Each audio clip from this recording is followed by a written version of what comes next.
Emil वली खान वायरा, आप जिस खानदान के चश्मो चराग है, अगर वली खान साहब जिंदा होते वो आपको आग कर देते। जो जबान आप इस्तेमाल कर रहे हो, जो आपने बातें की हैं, ये फिक्र बादशाह खान नहीं, ये वली खान साहब का मैसेज नहीं।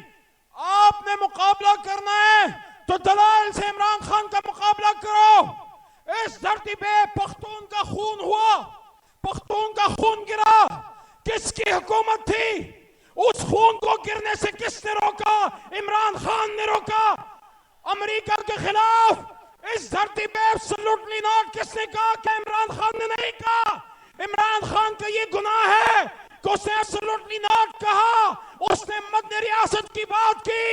इमरान खान वो आदमी है जिसने आलमी इस्तेमार को ललकारा है, और इसलिए आज इंशाअल्लाह 400 आपने इमरान खान साहब आपके लिए डाल रहे हैं। आपने साबित करना है कि जिस तरह पेशावर इमरान खान का, जिस तरह मर्दान इमरान खान का, जिस तरह हजारा इमरान खान का, खैबर पख्तूनख्वा इमरान खान का, तो 400 भी इमरान खान का इंशाअल्लाह। इमरान खान पाकिस्तान। जज़ाकल्लाह। बहुत बहुत